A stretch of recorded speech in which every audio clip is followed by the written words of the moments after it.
muchísimas gracias, Miriam, Evangelina, Sofía, bueno, y a todas y a todos los que están aquí para tan amablemente poner el oído a las palabras que uno pueda decir.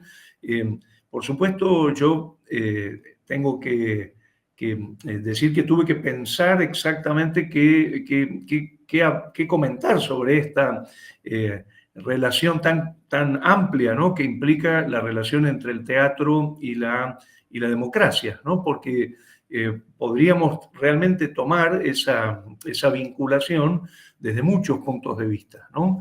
El año pasado, creo que fue, dimos justamente una charla en la Universidad Nacional de La Rioja y en la biblioteca sobre las transformaciones de los últimos 40 años del teatro argentino en democracia. Entonces, hoy dije, no voy a repetir aquello de las transformaciones.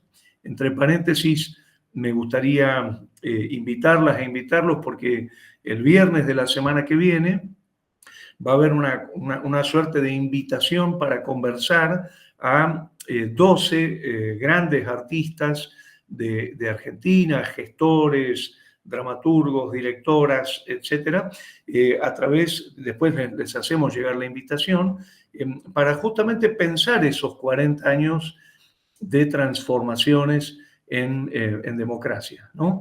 Pero por eso lo dejo para el viernes que viene, si les parece, y también, bueno, cualquier cosa lo podemos charlar después en el diálogo. Pero hoy lo que quería poner el acento es en 4 aspectos que tienen que ver con la idea de la democracia como representación, en el doble sentido de la palabra representación, de, digamos, la democracia como acontecimiento convivial. Por otro lado, el tema de la presencia de los derechos humanos en el teatro, digamos, en la democracia. Y finalmente, plantear lo que yo podría llamar los desafíos para la cultura que viene, ¿no? Es decir, si tuviéramos que definir algunos desafíos democráticos para el teatro que viene, el teatro, digamos, de mañana, ¿no? Bueno, me gustaría plantear muy brevemente 6 desafíos en los que estamos trabajando y que, bueno, me gustaría multiplicar con ustedes, ¿no? Entonces, paso muy rápidamente a nombrar estos temas que, por supuesto, no voy a desarrollar en profundidad, más bien los quiero enunciar y dejarlos picando para que multipliquen justamente en la propia relación creadora con estos temas en cada una y cada uno de ustedes, ¿no? El primero, entonces, esta idea de la democracia como representación, ¿no?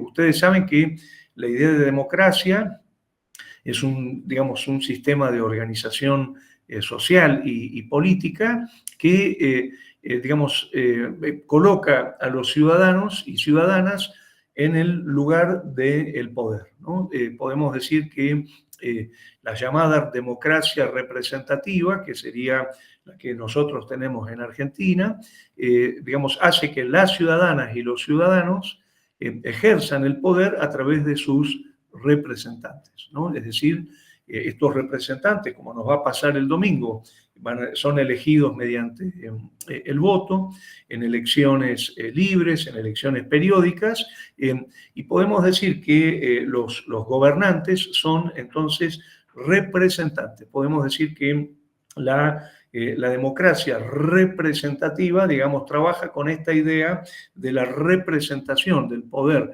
de las ciudadanas y los ciudadanos a través de, digamos, quienes son elegidos mediante el voto, ¿no?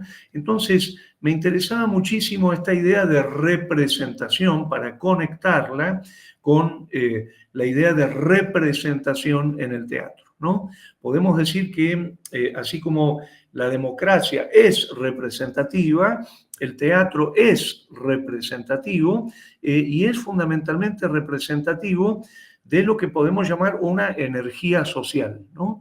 Hay un gran investigador que se llama Greenfeld, que justamente trabaja esta idea de la energía social en los acontecimientos teatrales, ¿no? Él fundamentalmente lo relaciona con el teatro de Shakespeare y dice que Shakespeare justamente tenía en cuenta la energía social del público que iba a verlo en el Globo o que iba a verlo en el Whitehall Palace, digamos, para la escritura de sus piezas. Es decir, este investigador sostiene que, digamos, el teatro en el sistema de representación está justamente representando las demandas, las inquietudes, las problemáticas, digamos, los conflictos, los traumas, lo callado, lo pendiente en la sociedad. Entonces, así como la democracia sería un sistema representativo, también podemos decir que el teatro sería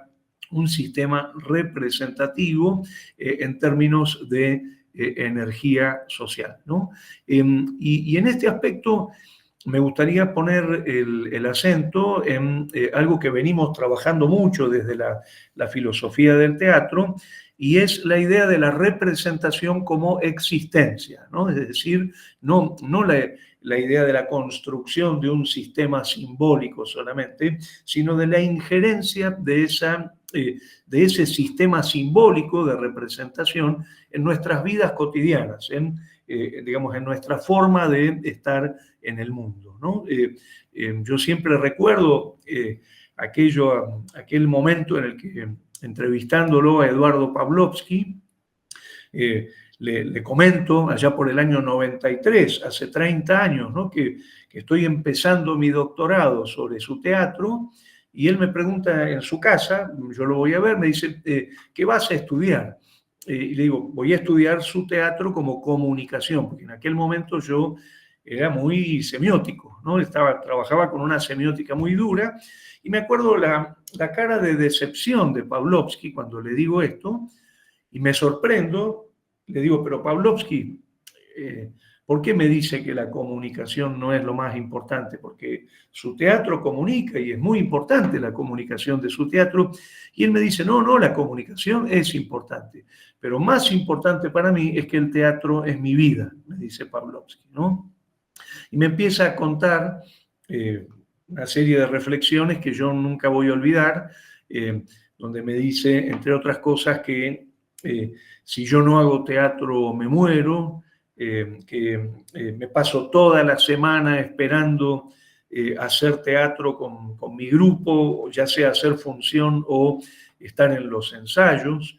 Pavlovsky me dice, lo peor que me podría pasar es, digamos, levantarme un día sin deseo de hacer teatro.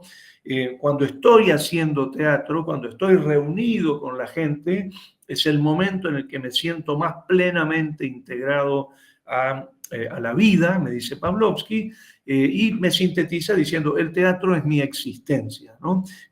Si yo no hago teatro, me muero, ¿no?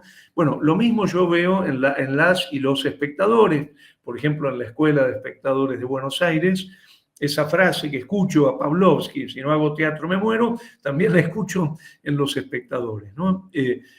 Si no veo teatro me muero. Por ejemplo, me decían algunos espectadores que se iban de viaje o que venían ahora las vacaciones, me decían esto, ¿no? Bueno, pero mandanos información de qué se puede ver, o yo voy a estar en Barcelona, ¿tenés idea qué puedo ver allá? Porque si no veo teatro, me muero, ¿no? Esta idea de la construcción de un vínculo existencial con el teatro. El teatro pasa a ser tan necesario como el aire, el alimento, ¿no? La salud, digamos, pasa a ser parte de esto, ¿no?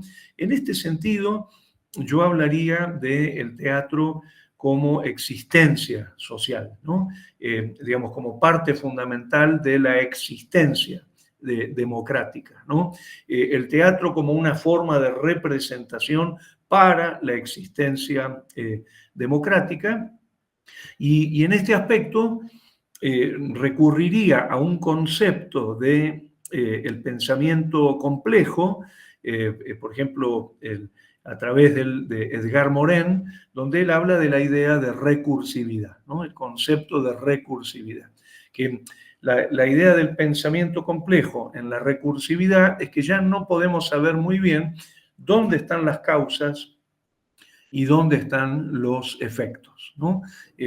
Nosotros podemos decir en ese sentido que si pensamos el teatro como un sistema representativo de la existencia social, con la energía social, el teatro sería una herramienta de recursividad, ¿no?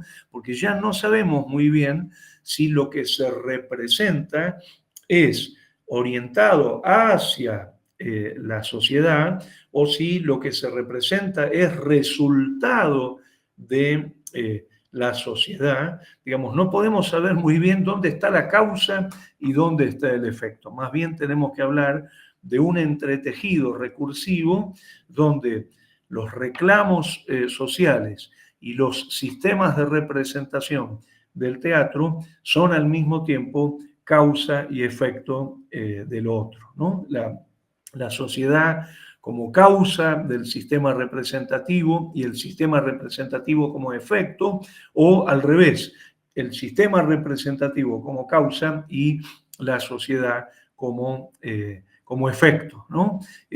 Creo que en este sentido es muy interesante entonces pensar el teatro y la democracia como ese circuito recursivo de existencia y de energía social, ¿no?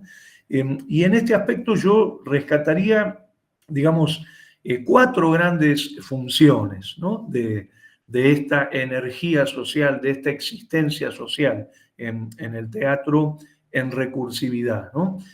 Rescataría una función que es una función crítica, ¿no? Es decir, el sistema representativo del teatro como una herramienta para la crítica del statu quo social, ¿no? Para un mejoramiento de la situación social, ¿no? Para un cuestionamiento y una superación crítica de lo social, ¿no?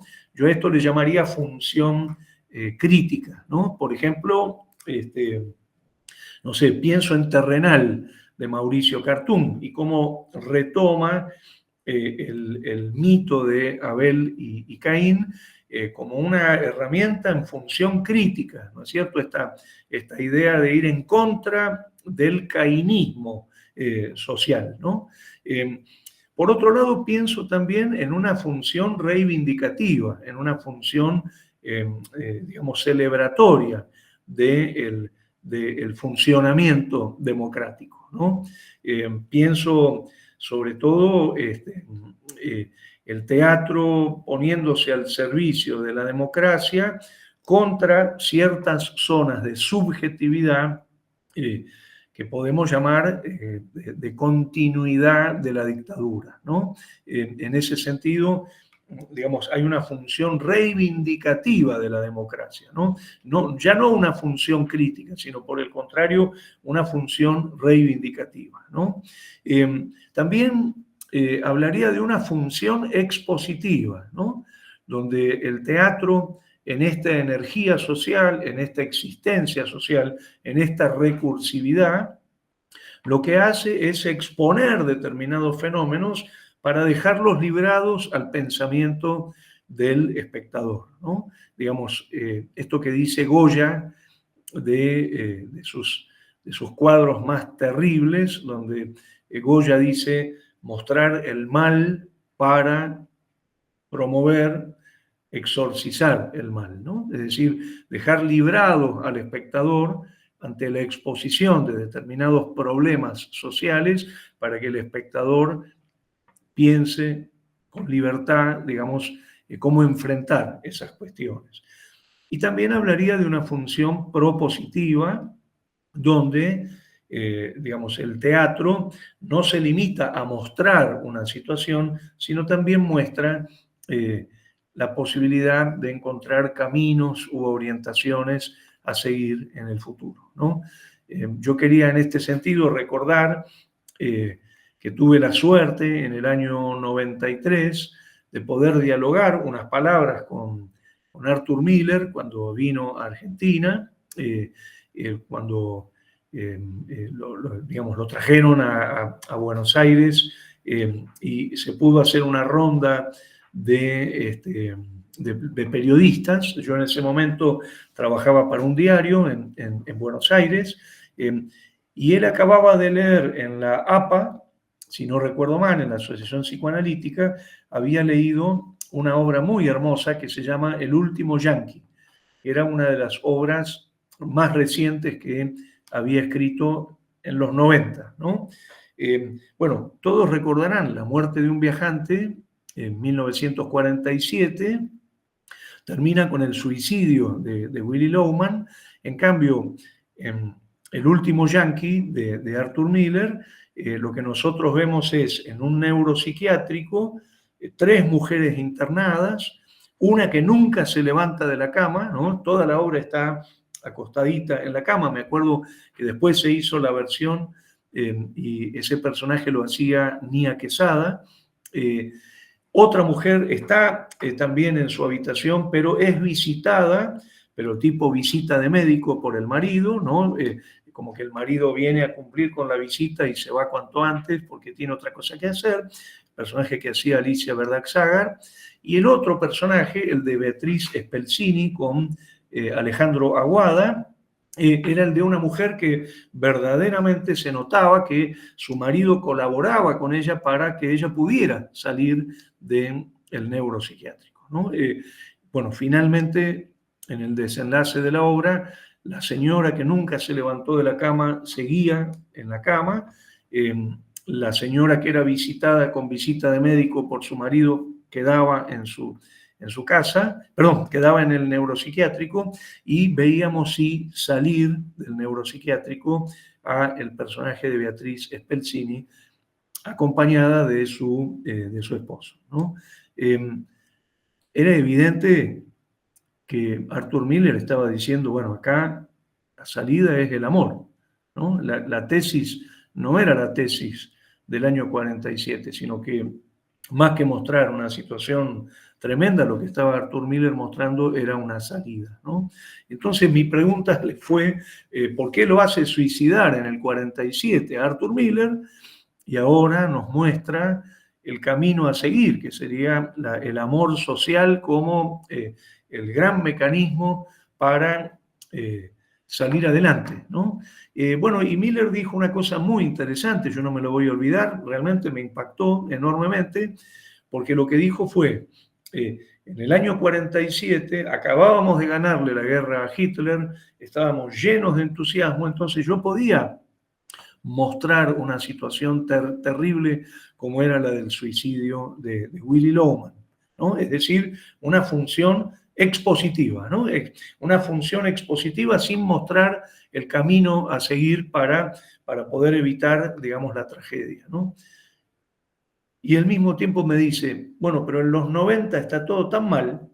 Ustedes recordarán, comienzo de la posmodernidad, caída del socialismo real, etc. Bueno, está todo tan mal en los 90 que yo siento que tengo que mostrar el camino a seguir, ¿no? En este sentido yo distingo esta idea de un teatro en función expositiva y un teatro en función propositiva, ¿no? La muerte de un viajante sería un teatro en función expositiva, te expongo el mal, pero no te digo cómo neutralizarlo, cómo encararlo, cómo resolverlo, ¿no? Y la función propositiva, el último Yanqui de Miller sería, bueno, acá te estoy mostrando lo que yo creo que es el camino a seguir, ¿no? Entonces, redondeando este primer punto, yo diría la democracia como sistema representativo, el teatro como sistema representativo, el teatro como sistema representativo en recursividad, ¿no? Un teatro para la energía social, un teatro para la existencia social y fundamentalmente estas 4 grandes funciones que serían la función crítica, la función reivindicativa, la función propositiva y la función expositiva, ¿no? Bueno, esta sería la primera idea que les quería plantear. La segunda idea tiene que ver con que la democracia implica la representación del pueblo, ¿no es cierto? De los ciudadanos y ciudadanas, ¿no? Y esa representación en sus orígenes surge de los contextos asamblearios, ¿no? Recordemos los orígenes de la democracia en la Grecia antigua, después todo su recorrido. Fíjense, lo que tiene en común el teatro con esas asambleas es justamente la cultura del convivio, lo que nosotros llamamos el convivio, que no es una cosa teatral solamente, pertenece a una cultura mucho más amplia, ¿no? El convivio sería cualquier práctica humana en la que se reúnen en territorio de cuerpo presente, en presencia física, en el espacio físico, en proximidad, dos o más personas, ¿no? Es decir, que la cultura convivial estaría en la vida en las casas, en los encuentros en la calle, en los mercados, en las aulas, en los templos, en los estadios, en las plazas, ¿no? En las asambleas, etcétera, ¿no? Es decir, nosotros, tenemos una enorme cultura convivial cotidiana, así como también tenemos una enorme cultura tecnovivial, ¿no? Por ejemplo, ahora estamos en conexión tecnovivial, ¿no? No convivial, sino el tecnovivio sería la reunión de dos o más personas a distancia por vínculo remoto, digamos, desterritorializada por una tecnología que permite la sustracción del cuerpo presente en territorio, ¿no? Entonces, quería poner el acento en esta idea de la relación entre la asamblea la asamblea democrática y el convivio teatral, ¿no? Los vasos comunicantes que habría entre los distintos tipos de convivio con el convivio teatral, ¿no? Y sobre todo esta idea de la conexión energética, ¿no? Volviendo a esta imagen de Greenfeld, ¿no? La conexión energética entre los cuerpos presentes afectándose en una zona de experiencia que sería la zona convivial, que es muy diferente a la zona de experiencia que propone en la desterritorialización el vínculo tecnovivial, ¿no? Entonces, democracia y asamblea democrática, digamos, reunión democrática, mitin democrático, manifestación democrática, digamos, como parte de la cultura convivial, y el teatro como parte de la cultura convivial en esta suerte de, podríamos decir, de entretejido o relación de las diferentes prácticas conviviales, ¿no? Y en este aspecto yo creo que el teatro, por su condición convivial, sine qua non, digamos, el teatro no lo podemos desterritorializar, no lo podemos desconvivializar, ¿no? Digamos, el teatro va a construir, digamos, como gesto democrático fundante de su acontecimiento, el gesto de la reunión. Y me gustaría, para cerrar por una cuestión de tiempo brevemente esta segunda reflexión, volver a un libro fundamental de un gran teórico de las comunicaciones, semiólogo, llamado Marshall McLuhan, que en un libro del año 64, que se llama el libro Understanding Media, ¿no? Entendiendo la media, ¿no?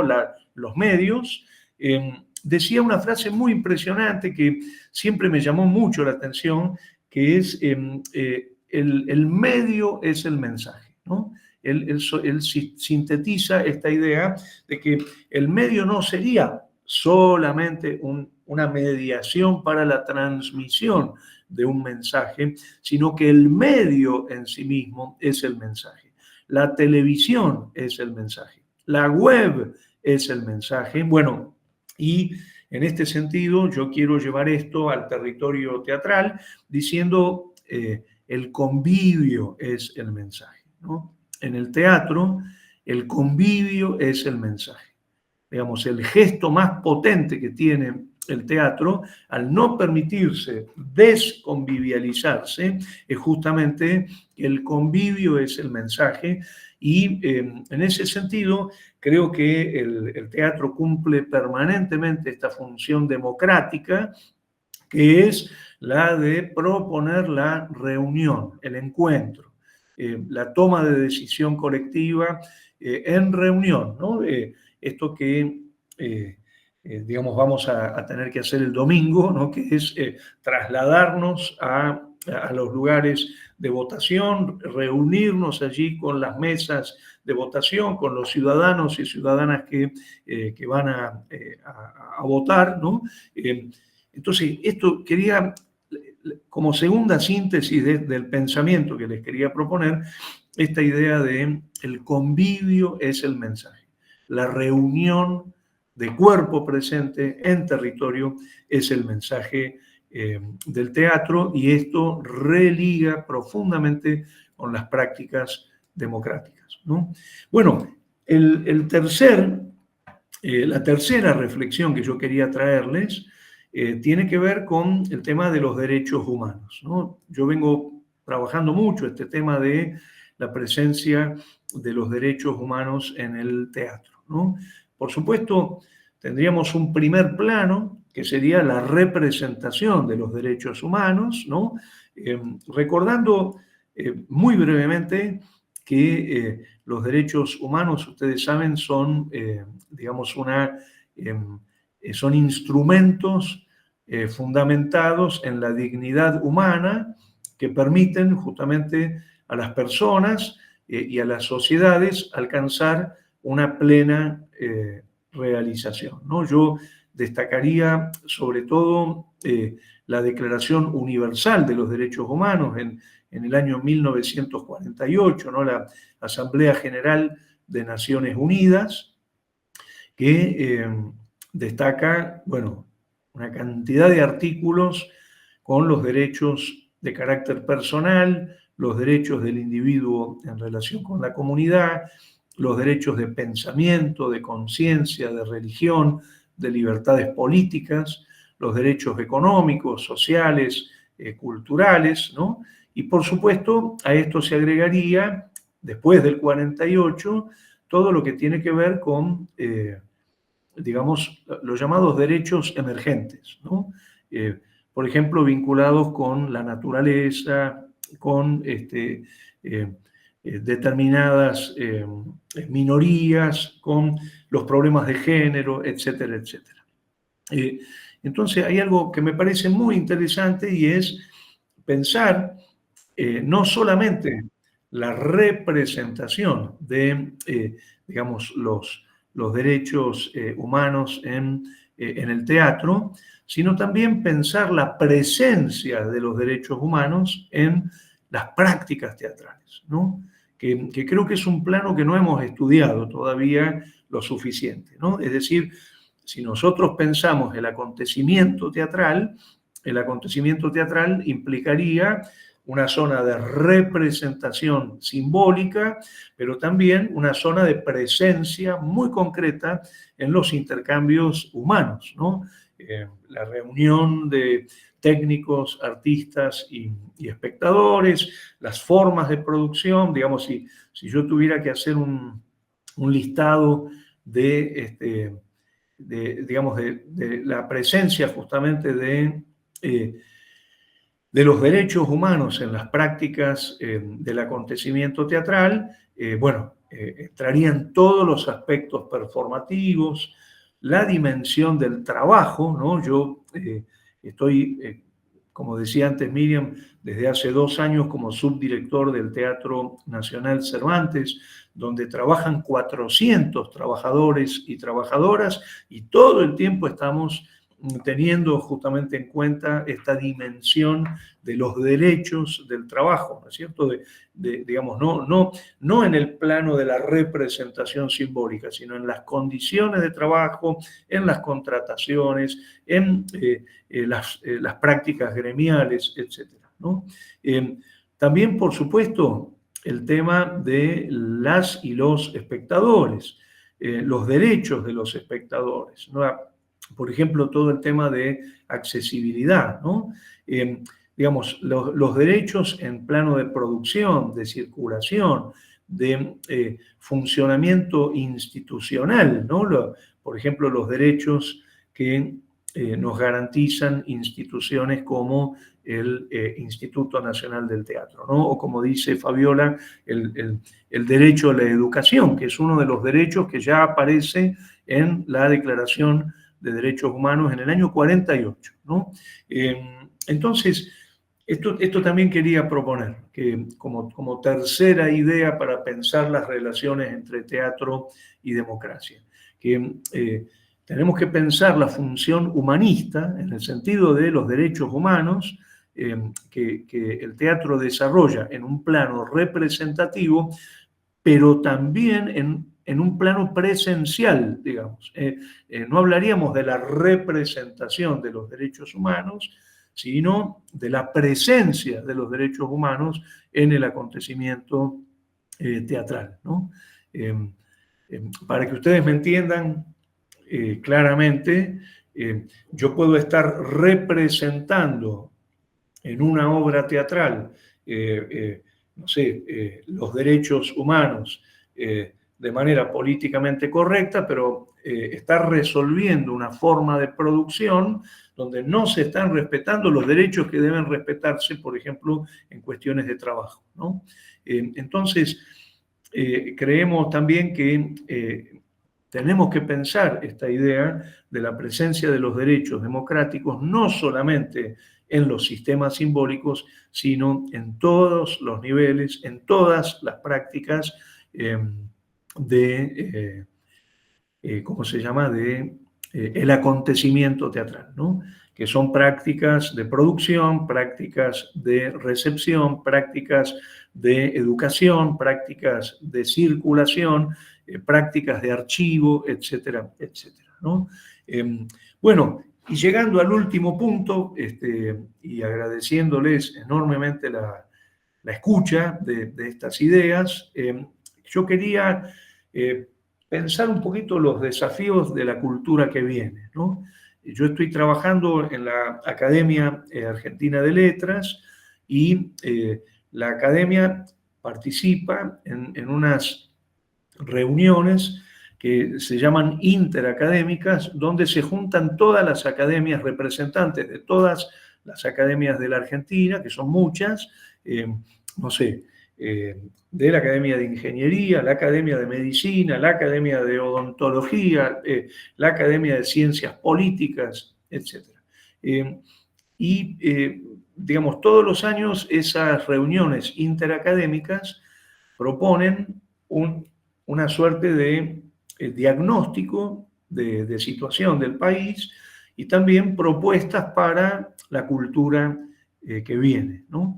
Y a mí me tocó, en este caso, escribir un trabajo que va a salir en ese libro, pensando algunos desafíos que todavía tenemos en términos de democracia y teatro, ¿no? Es decir, ya no me refiero a solamente diagnósticos vinculados al presente, sino también a apuesta de políticas a futuro, ¿no?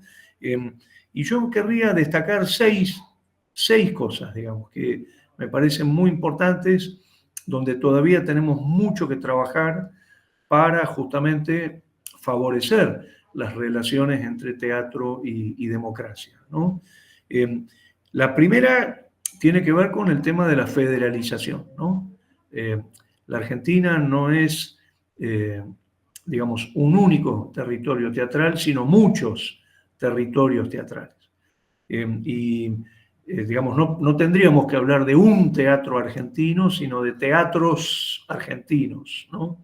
Para decirlo de manera sencilla, el teatro de la selva, el teatro de la montaña, el teatro del mar, el teatro de los ríos, el teatro de la meseta, el teatro del puerto, ¿no?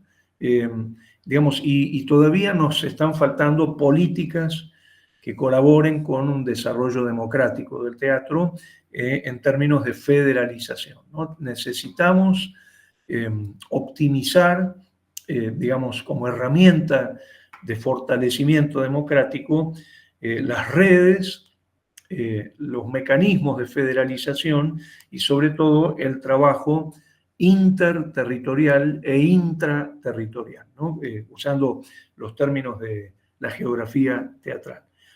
La segunda cosa que nos está faltando, y me parece muy importante, el trabajo con las y los espectadores, ¿no?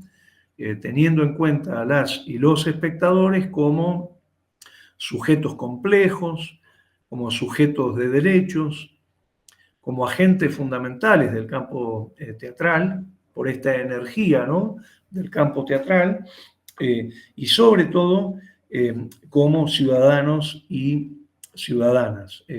Creo que si bien ha cambiado bastante la consideración de las y los espectadores, son parte fundamental del acontecimiento teatral y durante mucho tiempo han sido una verdadera omisión, ¿no? ¿Dónde lo notamos esto fundamentalmente? En las historias del teatro, ¿no? Cuando uno lee las historias clásicas o las contemporáneas, el espectador prácticamente no tiene presencia. Si se le dedica un par de líneas, es mucho, ¿no? O de pronto se habla de números. Suponete, bueno, según la municipalidad, hubo 3 millones de espectadores yendo a las salas teatrales, pero no sabemos nada de su vínculo creativo con los acontecimientos, de qué hacían en su vida con los teatros, con el teatro, ¿no? Esto que llamábamos antes el vínculo existencial con el teatro. Digamos, sabemos muy poco de sus hábitos, de sus demandas, de sus comportamientos, de sus deseos, ¿no? Generalmente cuando se habla de recepción en las historias, se habla de la crítica, ¿no? Pero en realidad tenemos que, y este sería, creo yo, otro elemento fundamental para enriquecer la relación entre teatro y democracia, que sería el empoderamiento de las y los espectadores en los diferentes territorios, ¿no? No para decirle a las y los espectadores ni lo que tienen que pensar, ni lo que tienen que sentir, sino para empoderarlos con herramientas para que ellos hagan, digamos, su propia construcción creadora con los espectáculos, ¿no? Así es como funciona por ejemplo, las escuelas de espectadores, ¿no? Esa sería una de las funciones fundamentales de las escuelas de espectadores. Bueno, tercera cosa que me parece que sería muy importante para afirmar el vínculo entre teatro y democracia es la necesidad de construcción de archivos, ¿no? Centros de documentación, lugares donde nosotros podamos sistemáticamente encontrar vínculos con la historia, poder pensar la historia, poder pensar el pasado como una forma, como diría Elizabeth Jelin, de hacer trabajos de la memoria para religar el pasado con el presente, ¿no? A mí me parece que también esta idea de los archivos que nos están faltando, los centros de documentación, digamos, en los territorios, es fundamental para fortalecer el vínculo entre el teatro y la democracia. Bueno, un cuarto aspecto, la necesidad de multiplicar la institucionalización, ¿no? Hemos ganado mucho en los últimos años, tenemos que defender esas conquistas, por supuesto, Yo pienso cómo era todo antes del Instituto Nacional del Teatro, era muy diferente, ¿no? O antes de Proteatro, o antes del CPTI. Bueno, creo que esto también sería otra herramienta, por ejemplo, en la danza, ¿no? La tan esperada Ley Nacional de Danza o el Instituto Nacional de la Danza, bueno, y muchas otras cuestiones institucionales en el plano provincial, en el plano metropolitano, que están todavía pendientes y van a ser grandes herramientas de democratización. Bueno, por último, yo rescataría dos cositas más. Una es la internacionalización. Necesitamos, digamos, también como una forma de alimentar la democracia, favorecer los vínculos internacionales. Lamentablemente, en ese aspecto, salvo honradísimas excepciones, la Argentina está muy aislada, tiene muy poca conexión con sus vecinos, tiene muy poca conexión con Latinoamérica, con Europa, con Asia, con África, en términos teatrales, ¿no? Entonces tenemos que pelear por una mayor fluidez en esos términos. Recordemos que la Argentina tiene muy buen teatro, pero no tiene mucha presencia del teatro extranjero en la Argentina, ¿no? Se hace muy difícil, por ejemplo, traer una compañía u organizar un buen festival, y en ese aspecto nos están faltando, digamos, herramientas que, insisto, serían un componente muy importante también para la democratización, ¿no? Por ejemplo, que programadores de todo el mundo puedan ver los espectáculos argentinos y no llevar siempre los mismos referentes, los mismos espectáculos, o solamente ver lo que se ve en la ciudad de Buenos Aires. Por eso volvemos ahí a una relación entre internacionalización y los territorios nacionales. Bueno, y lo último, el tema de la multiplicidad, ¿no? La idea de lo que llamaríamos la multiplicidad de poéticas, la visión de un país absolutamente plural, con una riqueza de culturas, con lo que llamaríamos una riqueza intraterritorial. Digamos, otro de los desafíos democráticos es inteligir la multiplicidad de nuestras prácticas, de nuestras poéticas. No puede ser, por ejemplo, que viviendo en democracia no tengamos información o no conozcamos o no podamos ver, por ejemplo, los espectáculos y los teatreros más destacados de cualquier lugar del país, ¿no? Yo doy fe porque es un tema que a mí me preocupa desde que vi en Buenos Aires, siendo muy jovencito, algunos espectáculos de provincia, del equipo Teatro Llanura de Santa Fe, del Río Vivo de Neuquén, o no sé, ¿cómo se llama? El grupo de Paco Jiménez de Córdoba, etcétera. Yo dije, bueno, necesito ver lo que está pasando en las provincias, y la realidad es que te enterás cuando vas a la Fiesta Nacional del Teatro, o cuando estás con las antenas muy paradas porque alguien pasa por Buenos Aires, pero nos está faltando en ese sentido la intelección de una multiplicidad que haga las reglas un poquitito más igualitarias, ¿no? Yo comentaba la vez pasada que me parece impresionante cuando viajo a una provincia descubrir tesoros teatrales maravillosos y después, bueno, darme contra la pared cuando digo, che, ¿qué herramientas tenemos para que esos espectáculos puedan circular? Digamos, estando como subdirector del Teatro Nacional Cervantes y siendo una de las funciones fundamentales del Cervantes el trabajo con la federalización, bueno, nosotros hacemos varias cosas, ¿no? La Red Federal de Teatros el plan produce, Cervantes produce en el país, etcétera, pero no alcanza frente a la riqueza de las prácticas teatrales, ¿no? Bueno, estas serían las 4 ideas fundamentales que yo les quería proponer. Así que no sé si alguien quiere decir algo, comentar algo. Me parece que alguien levantó la mano. Saludos desde Cali, Colombia. Edgar Barrera, director de Amauta Teatro. Muchas gracias. Vital este espacio. Bueno, en cuanto sea posible, nos gustaría tener una reflexión sobre, sobre democracia y libertad en Latinoamérica y cómo ello determinó nuestras realidades. ¿Cómo no? ¿Cómo no? Ustedes vieron que la palabra libertad es lo que nosotros llamaríamos una palabra, es una palabra general, ¿no? Que tiene que ser desambiguada, ¿no? Por eso podemos encontrar usos democráticos y usos no democráticos de esa palabra, ¿no? Digo, una cosa es la libertad de, por ejemplo, educarse, y otra cosa es la libertad de explotar al prójimo, ¿no? Entonces, siempre esas palabras hay que pensarlas en contextos, ¿no?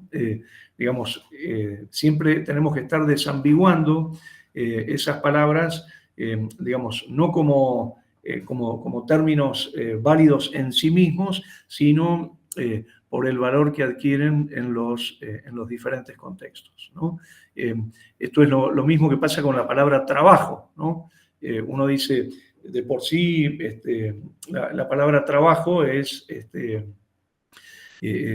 positiva. Sin embargo, recordemos una obra como la de Eduardo Pavlovsky, ¿no? El señor Galíndez, donde se habla todo el tiempo del trabajo, el trabajo, el trabajo, y finalmente el trabajo al que están haciendo referencia los personajes es nada menos que la tortura, ¿no? Entonces, creo que esto es algo que hemos aprendido de la lingüística, ¿no? De los estudios lingüísticos. Digamos, no descontextualizar las palabras, sino por el contrario, contextualizarlas, ¿no? Gracias por la charla, porque ha sido como muy, bueno, en estos tiempos en los que estamos, estoy un poco movilizada, entonces como que me ha tocado desde ahí, ¿no? Así que gracias. En realidad era muy técnica la pregunta que tenía, que es si me podías volver a repetir o si podían escribir el nombre del autor que habla de energía social y el que desarrolla la recursividad, porque no he leído algunos autores, pero no recuerdo estos que entiendo que deben ser esenciales. Sí. Entonces, bueno, eso. Si me dan un segundito, busco los términos, con los libros y todo, para ponerlos, un segundito. Así, bueno, voy poniendo uno acá, que es Edgar Morin, y el libro se llama, un segundo, creo que es Introducción, porque no tengo acá la computadora, Introducción al Pensamiento Complejo. Ahí lo pongo en el chat.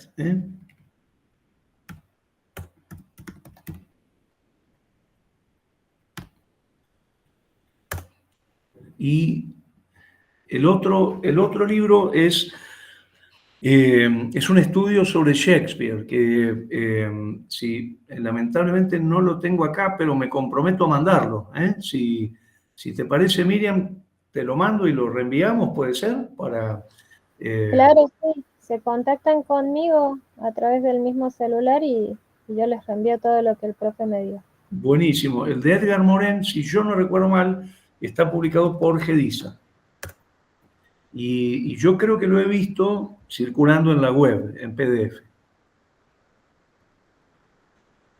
Gracias. No, al contrario, al contrario. Y con respecto al otro libro, el de Greenfeld, es un estudio sobre la posibilidad de pensar la presencia de digamos, de las demandas del espectador en los textos de Shakespeare, ¿no? Esta idea de que es un poco lo que también vemos en Lope de Vega, ¿no? Cuando en el arte nuevo de hacer comedias, Lope de Vega hace esa rima donde dice que en tanto el público paga la entrada, digamos, o sea, es el que viene y se acerca a los teatros y compra la entrada, ¿no? Pensemos que estamos en los inicios del teatro comercial, ¿no?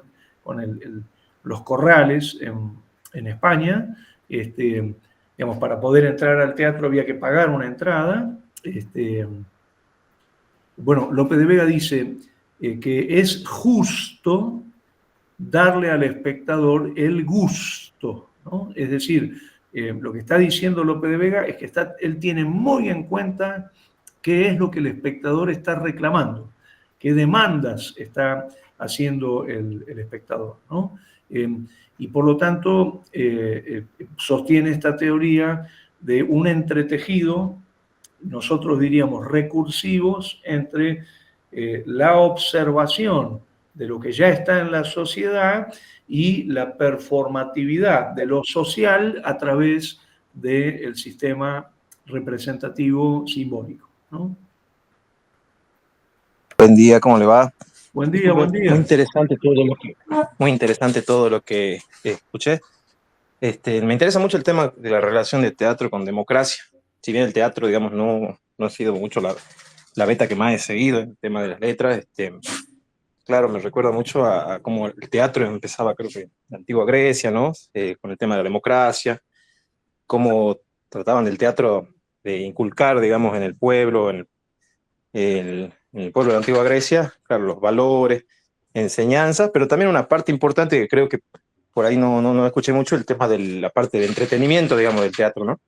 Sí. Que si bien hoy en día está muy cuestionado el tema un poco de esta banalización en que ha caído la cultura, ¿no? Sobre todo Vargas Llosa, que habla de cómo se ha vuelto de la época postmoderna que vivimos, digamos, muy banal el tema por ahí del entretenimiento, pero claro, esa parte también que tiene el teatro y que tiene que tener también una parte de entretenimiento, no ser tan serio, digamos. Y una cosa no quita la otra. ¿Qué piensa de eso? Que una cosa justamente no quita la otra. Cuanto más potente es un espectáculo en términos poéticos, en lo que a mí me gusta llamar excepcionalidad de acontecimiento, ¿no? Digamos, en cuanto al teatro te brinda todo lo máximo que te puede dar en términos de acontecimiento, que uno lo siente en el momento en que lo está viviendo, porque uno dice, ay, qué suerte que estoy acá, qué maravilla que haber venido y estar en este momento acá, digamos, gracias a Dios por dejarme estar acá, ¿no? Justamente es cuando se produce una intensidad estética, sensorial, digamos, vinculada a la ruptura de toda parálisis emocional, estética e intelectual, ¿no?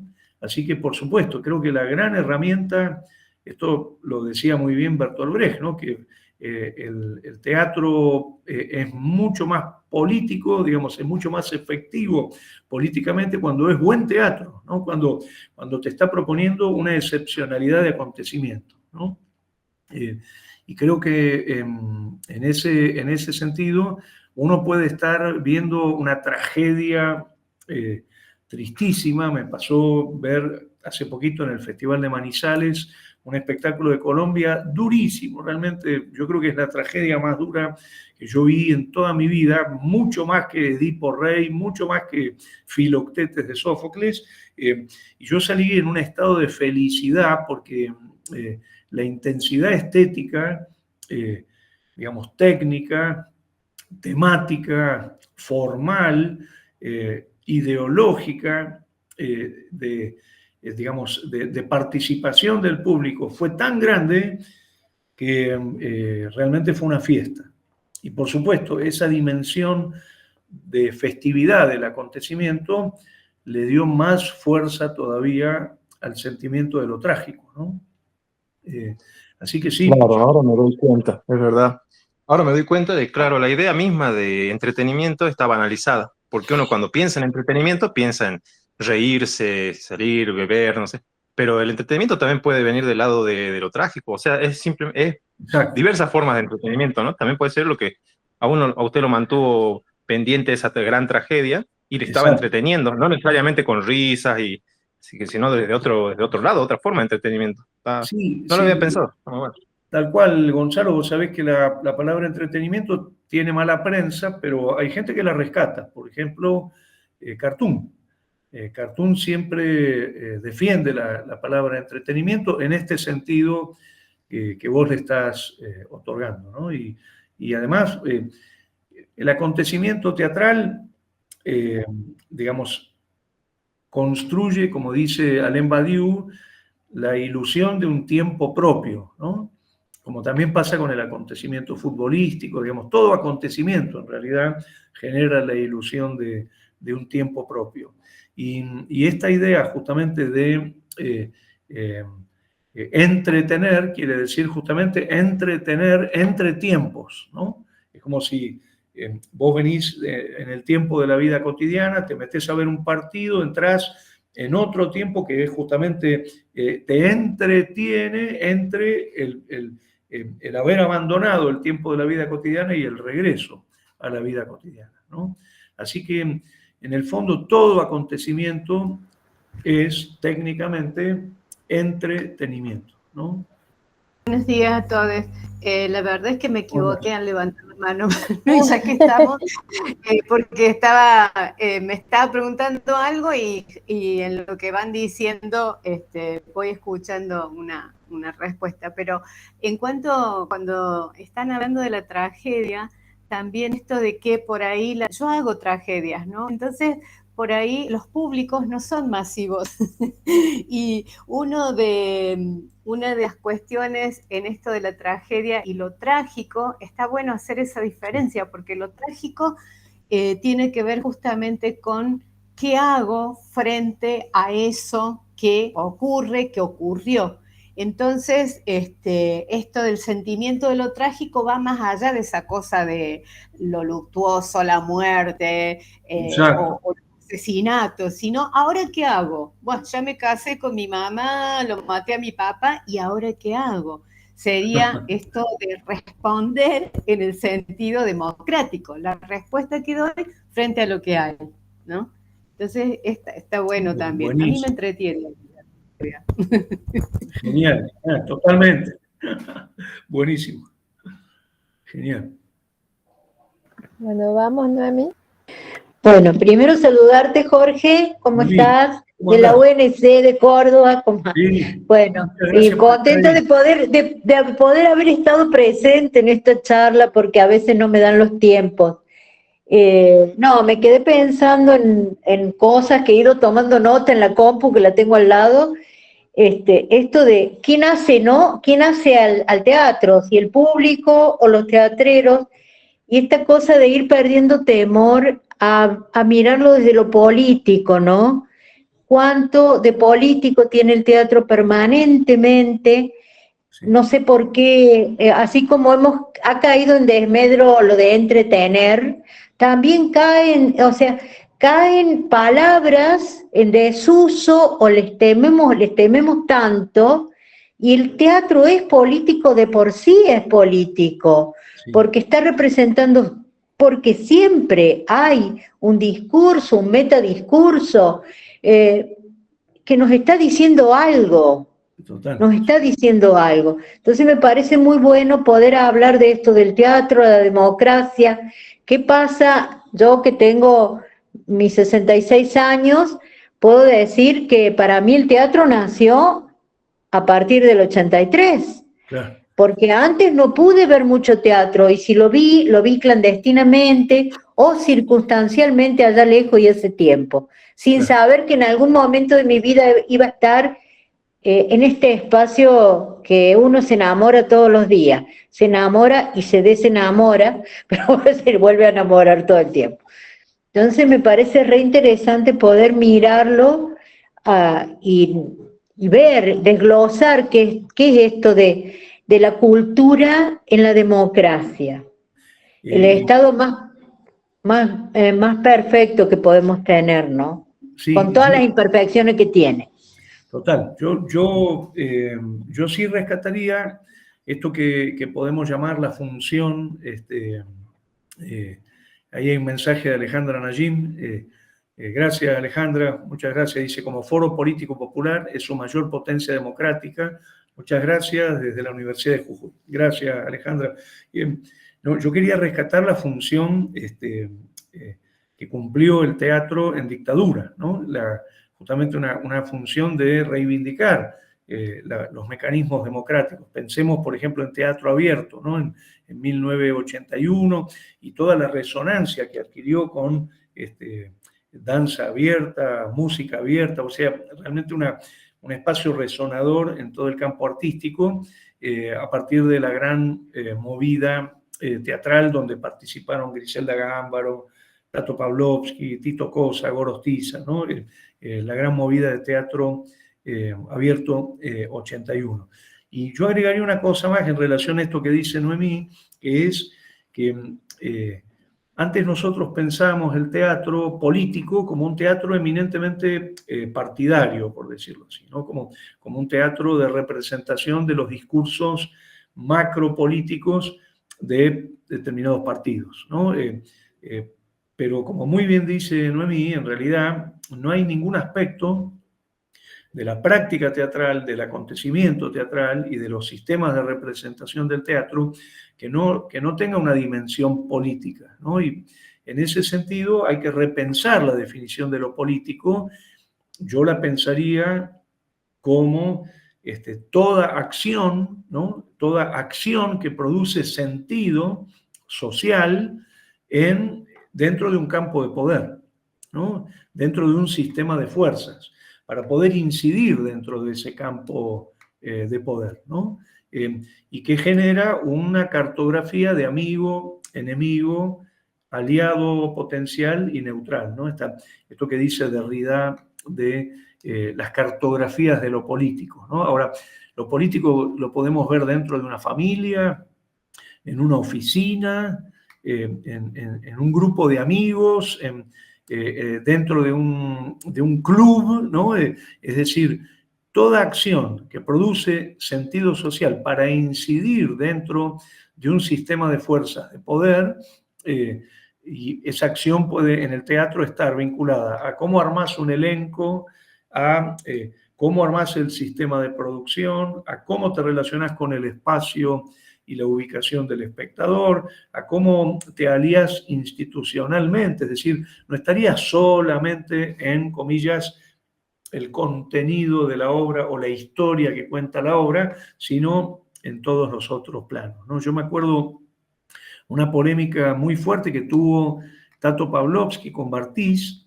que yo aprendí mucho de esa discusión, una obra que hacía Tato Pavlovsky en el Centro Cultural de la Cooperación, que se llamaba La Gran Marcha, una versión de El Coriolano de Shakespeare, reescrita por Tato Pavlovsky, y por supuesto la obra tenía un plano simbólico, ficcional, ¿no? Pero en un momento se junta Bartiz, que vio la obra, con Pavlovsky, y le dice, sí, está lindo lo que cuentan, pero estás proletarizando al elenco, le dice, ¿no? Porque había figuras centrales y una constelación de actores que estaban esperando todo el tiempo para ingresar a hacer un pequeño papelito, ¿no? Entonces, casi se agarran a trompada, me acuerdo. Fue un momento muy fuerte, pero digo, interesantísimo el planteo de Bartiz, porque le dice, mira, la obra en términos del relato, de lo que cuenta, la historia que cuenta y los personajes, es políticamente correcta, pero no están asumiendo un comportamiento políticamente correcto en la estructura del elenco, ¿no? Así que bien interesante. Miriam, y perdóname, hay una intervención en el chat de Andrés Eloy que dice algo de Venezuela, no sé si se puede leer. A ver. Sí, soy venezolano, pero desde hace 7 años vivo en La Guajira colombiana. Antes pensaba justo en una historia del teatro venezolano. pues veía que no se tenía. Ahora con mi experiencia en este departamento coincido con usted de que no se puede hablar de una historia única, porque acá siendo un departamento hay diferencia en el norte, centro y sur de Guajiro. Exacto. En ese sentido, ¿qué estudios me recomienda para profundizar sobre esto de la construcción de una historia del teatro? Mirá, yo ahí recomendaría el concepto de geografía teatral, ¿no? La idea de territorialidad, la idea compleja de territorialidad que viene de la geografía, ¿no? La idea de los territorios como mapas superpuestos, interterritoriales, supraterritoriales, intraterritoriales y además en pleno dinamismo de territorialización, desterritorialización y reterritorialización.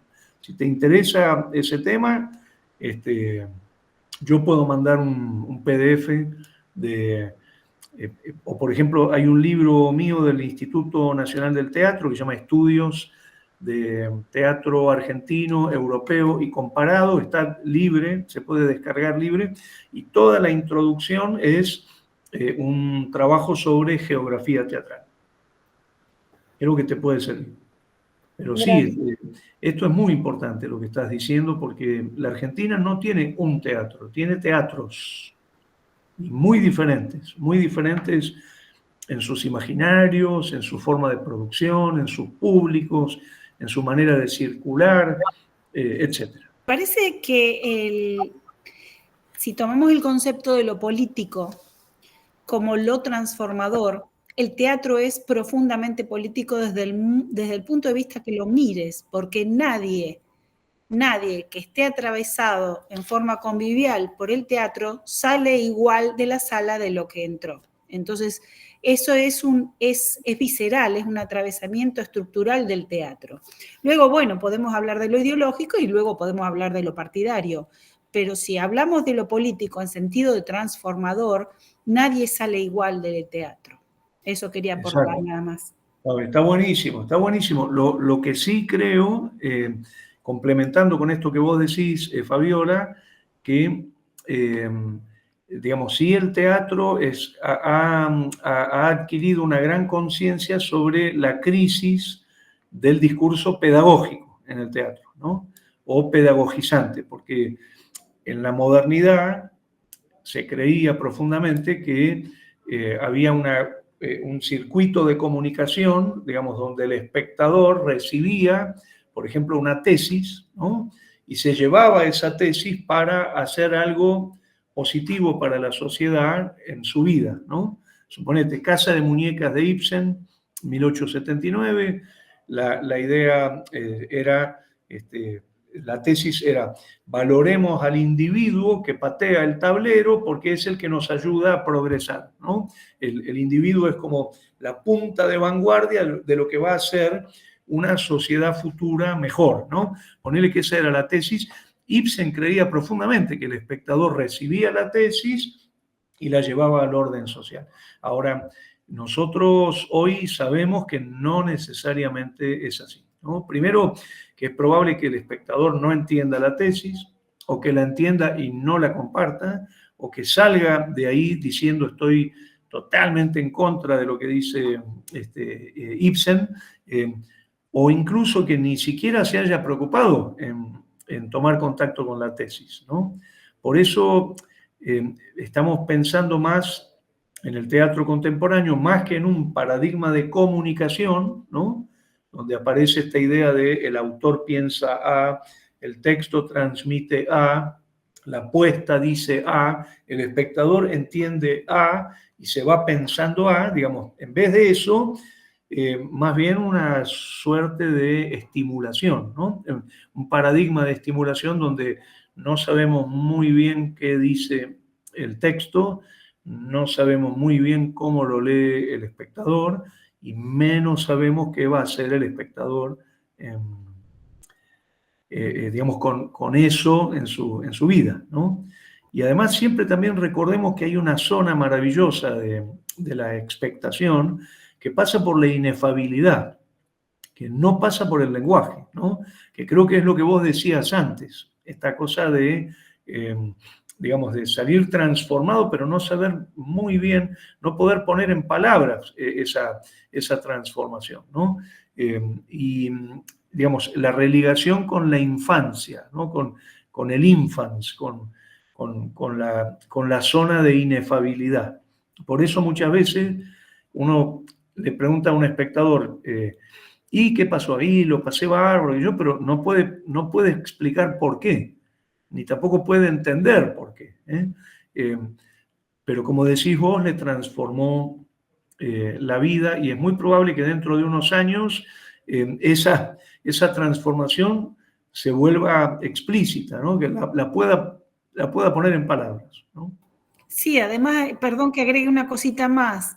El teatro atravesando los cuerpos desde cualquier lugar, de los que hacemos, los que enseñamos, digamos, la experiencia del acontecimiento teatral, ya sea en el ejercicio de la actuación, de la performance o del lado del espectador, es transformador. O sea, Exacto. la matriz del teatro, desde el punto de vista que uno lo mire, es política.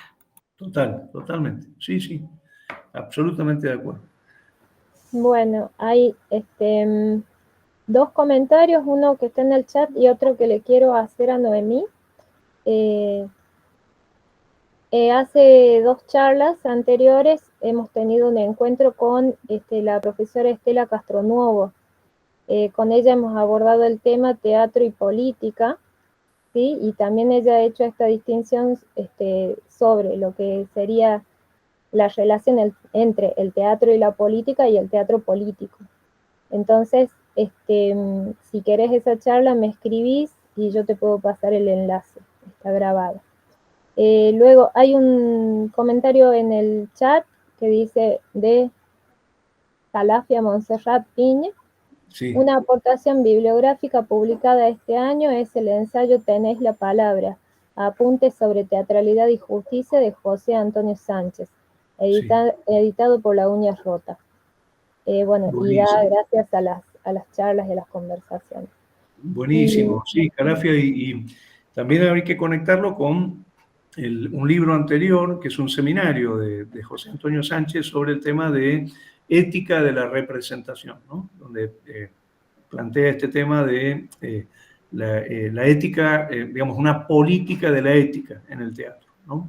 Que tiene mucho que ver con todo lo que estuvimos charlando. Muchísimas gracias. Sí, comentarle que el aporte en relación a lo que tiene que ver con la bibliografía es fundamental para los estudiantes de nuestra carrera, porque, bueno, ellas van a tener que hacer, digamos, todo un trabajo sobre estas charlas. Genial. Yo quería comentar algo, Jorge, en base a, digamos, a lo que se ha venido charlando, también cruzarlo con algunas charlas que hemos tenido con docentes, cuando también hemos estado hablando de, bueno, democracia, ¿no? Educación y democracia. Y bueno, una de ellas hizo una referencia a algo muy interesante. Recordaba, dice, sus años de educación en dictadura. Y ella decía, lo importante era que las maestras se encargaban de que las prácticas hacia adentro del aula, cuando se cerraba la puerta, fuesen democráticas. Claro, tal cual. Y bueno, yo estuve pensando también en base a lo que estaba charlando y que también los estudiantes lo han estado remarcando mucho este último tiempo, porque ellos como jovencitos a veces tienen muchas cosas muy claras y nos las hacen ver.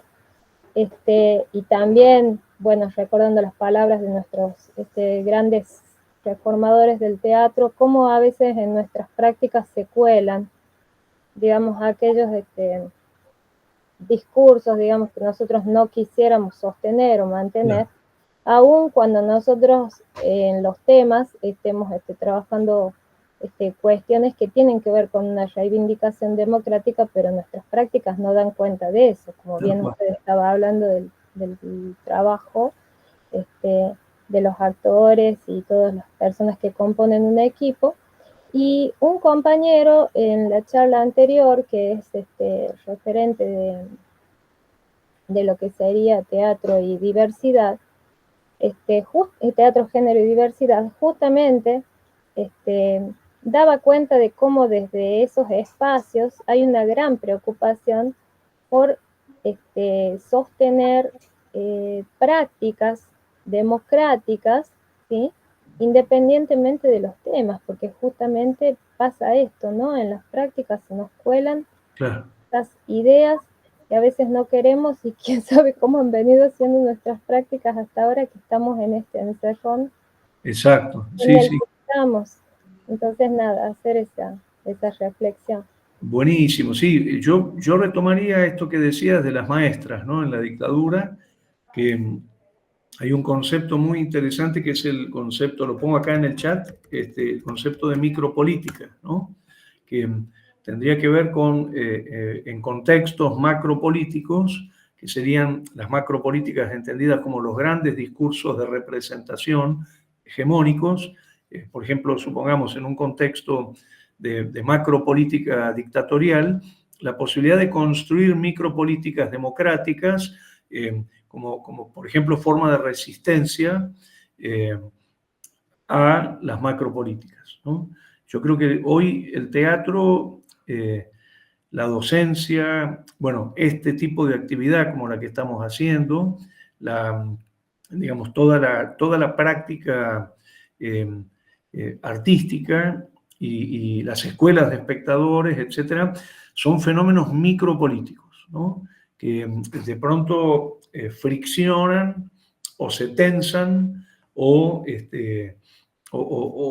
contagian a lo que llamaríamos las macropolíticas, ¿no? Yo siempre digo que voy caminando por Buenos Aires, que es una ciudad neoliberal en términos digamos, macropolíticos, ¿no? Y cuando entro a un teatro independiente, no sé, el excéntrico de la 18, el Sportivo o Calibán, ¿no? La sensación es que entro, paso el umbral y entro en una micropolítica donde el sistema de fuerzas funciona de otra manera, ¿no? Por eso creo que tenemos que ser muy conscientes de esto que señalabas, ¿no? De cómo nosotros estamos todo el tiempo tensionando las relaciones con lo macro y con lo micropolítico, ¿no? Dice, Argentina, la multiplicidad de poéticas, la atención al espesor de cartografías, usando los términos de Jorge, son un referente fundamental en las aulas de la UNAM. Muchas gracias, como siempre. Qué bueno, Rosy. Muchas gracias, muchas gracias. Muchísimas gracias, Jorge, por tan grata exposición y conversación, sobre todo en estos tiempos que necesitamos revalorizar aquello que realizamos, que debemos defender. Bueno, gracias al espacio. Gracias Sofía por invitarme. Para mí un honor estar en contacto con ustedes y bueno, y el trabajo compartido, para mí lo digo de verdad con una felicidad, una gran felicidad y un honor.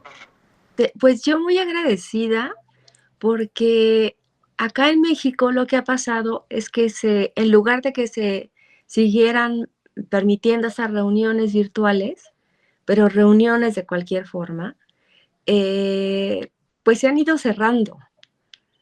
En cambio, yo tengo una gran alegría, de verdad, y un gran agradecimiento, porque Argentina lo continúa, ¿no? Qué bueno. Continúa esta relación al interior, yo creo, por las presencias que puedo ver acá, de sus propios compatriotas, pues, de su propia república, de sus propios territorios, y nos permiten tener contacto con ustedes. O sea, yo sí estoy muy, muy agradecida porque sigue este contacto, de alguna manera, ¿no? Y se queda grabado. Y acá no sé por qué se han ido cerrando estos contactos. Y bueno, quiero de verdad agradecer que hay esta posibilidad, que sigue habiendo, ¿no? Que físicamente no se puede a veces, pero ahí está este contacto que sigue ahí permanente. Y muchas gracias. Gracias, Miriam, y gracias, Jorge, y a quien pueda hacer esto posible, muchas gracias. Y a vos también por madrugar, porque en México son 3 horas menos, así que la verdad, gracias. Muchas gracias. Solamente agradecer y decir que uno agradece la existencia de estos espacios porque yo siento que hacemos teatro, haciendo teatro como actores, como espectadores, como gestores, pero también hacemos teatro reflexionando sobre el teatro, pensando el teatro, ¿no? Y creo que hay algo que es parte de la cosa, ¿no? Hace poquito leía un libro de Pablo de Santis, un libro de cuentos muy bueno de Pablo de Santis, donde en un momento el personaje decía, la película no es todo, digamos, está la película y después está la conversación sobre la película. Y me encantó esa idea, porque en el fondo con estos espacios también estamos haciendo teatro. Así que muchas gracias a todas y a todos por la presencia y, como decimos en el fútbol, por el aguante.